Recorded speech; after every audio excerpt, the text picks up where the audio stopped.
Price charting is expanding. If you haven't heard, you probably don't collect video games, or Pokemon, or trading cards, sports cards, Legos, comic books, coins, and now Funko Pops. Price charting was founded in 2007. It has become the de facto website of choice when it comes to finding a price for a used video game. This is due to the long track record of eBay sales data they've acquired, and the utility they provide to the rest of us who don't want to track sales data for every single game we're trying to collect. Who uses it? Everyone in the Americas. Does it work? You betcha. And why? It's easy to use, fun to browse, has all kinds of tools for collectors. It's soon to be a fully fleshed out marketplace with buying and selling opportunities and fees lower than eBay, with more to come. Why is price charting bad? Why'd you click on this video? Look, I'm not against price charting. I actually love it. I use it practically every day. It appears to be a very real website that's growing with features and has hundreds of thousands of dollars worth of back-end production and sales data. Which is to say, it's not dwindling, it's expanding. But with great power, price charting has its flaws. When it comes to buying and selling as a collector, it's become a double-edged sword. To understand its flaws, you kind of have to understand collecting, which is, again, probably why you clicked on this video.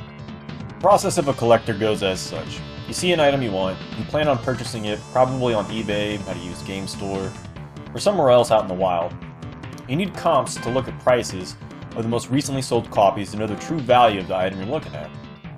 If you're on eBay, you can check other postings, but even then, price charting is already using eBay sales data. So you go to price charting and it says the item is more expensive than the one you're going to buy. You think that's a good deal. You make your purchase, you feel like a winner, then you realize after tax and shipping, you probably overpaid, or fell right on the mark for the value of the item.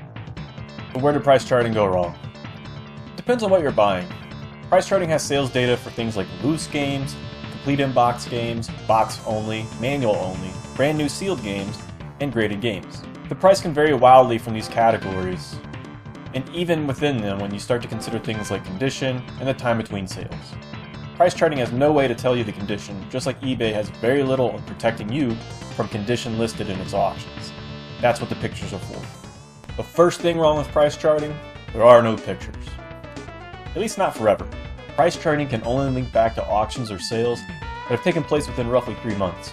Sometimes you can find the auction data past 3 months, but even then eBay's volume is so large that they eventually delete auctions. So not only are the pictures going to go away, the entire listing will vanish from eBay. So price charting is the only way to find what something that sold on eBay 5 years ago actually went for. And price charting doesn't save the pictures, at least not yet. The second thing wrong with price charting, what I would call inaccurate descriptions or wrong file folder. Since there's so many different versions of items being sold, from loose copies, manual only, box only, complete in box but maybe it's missing an element like a registration card or a map. These categories may be rigid, but eBay sales data can vary greatly between these. What one person lists as a complete in-box game may not be truly complete, and sometimes price charting picks up a game plus manual sale and puts it in the game only category. Sometimes it takes completely different items that aren't correct at all and puts them with the rest. It also has a hard time detecting repeat listings. Take a look at these Hagane sales. They even have the same listing titles. And at worst, fraudulent listings. I'm sure there's a team that vets all the auctions and tries to make sure that no knockoffs or ROM-only cards get listed in the actual sale of loose games. But they can't catch them all, and neither can eBay. And unless you look closely at the pictures and know what a bum copy looks like, even buyers can be duped by these, and this data needs to be omitted from price charting. The third thing wrong with price charting? Condition is subjective and can greatly affect the value of an item. Price charting doesn't do anything to list or stratify based on condition. An example of mine is a recent item I picked up at a convention. I found a complete in-box copy of King of Dragons. The gentleman was asking $300 for it. After thinking about it for several hours, I bid, and I paid no tax or shipping on what I'd call an exceptional copy of King of Dragons. This was back in October, 2 months before this video. Price charting has it listed CIB for $325. There's other copies in here for less, some for much more. Depends on how far back you go. Even then, this $999 sale shows that an agreement was made between buyer and seller, so they didn't even pay this amount. But that's what price charting picked up, a $999 sale of this item. Again, once the pictures in eBay's sales page go away, I can't see condition, I can't tell how truly complete it is, and you may not even see if that was the actual price it sold for. Some might say I got an excellent deal on a really clean copy of King of Dragons complete in box for $300. So if you remember, I said this website is a double-edged sword. That's really good, that means you're paying attention. So how is it a double-edged sword? Price charting only shows an average price based on almost entirely eBay sales, and I'd say it's only an average of how far back the sales go, or the average price in a given month based on the line chart. Let's take a high volume item like Super Metroid. It sells between 1 and 2 copies per day, loose and complete in box. That means there's plenty of data and recent, which is good.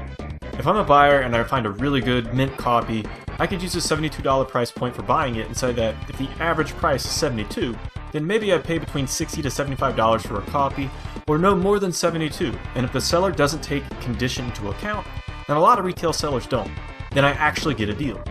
But if sellers don't take into account condition, they could use the $72 price point to sell me, I don't know, a copy that looks like this. And they can say the average price is $72, so that's a fair value for any copy, including this one. This is a small example of price variance, which can affect both buyers and sellers.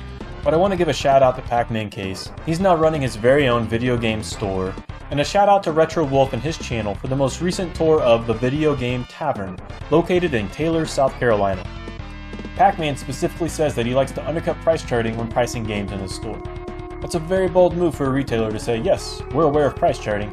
By the way, they all are. And that shouldn't dictate the hard or fast rules for the prices on everything in our store. But what we do here at the store is we pride ourselves on being lower than price charting all the time. So almost every single game that you guys see in the store is always going to be below price charting value. I'll say this, if you take anything to a seller or trader these days, they will instantly look up price charting, as would I if I were about to make a purchase before pulling the trigger on anything. But to acknowledge its existence and say, hey, we know this isn't always the most accurate price available, but if we all just adhere to it, then eventually it becomes the standard. It also means that you're getting a good deal on a game, not just the price charting average. I'd love to go to a store and not pay exactly what an item is listed for on price charting, or worse, you pay exactly 15% higher than what it's listed on price charting, just so that store can stay profitable. I think Pacman's doing a wonderful service for those of us who want to window shop and aren't afraid to pull the trigger. If we all just default to the price charting data, then eventually those sales data come to dominate all the sales, and it becomes the only tool that we know. It will eventually have a monopoly on sales data, and we all know monopolies are bad. What can you do as a collector or seller of video games? First, it's best to do your research, and if possible, use multiple tools or websites to diversify your data points. Yes, price charting is very powerful, but you kind of have to read between the lines, which means clicking on some of the eBay auctions and finding out what was truly bought and sold here. That also means, hey, check eBay today to find out what a similar copy has been sold for. Even if things are overpriced, it also means that there's some that are underpriced, so don't be afraid to undercut or offer lower than what the market rate is currently at.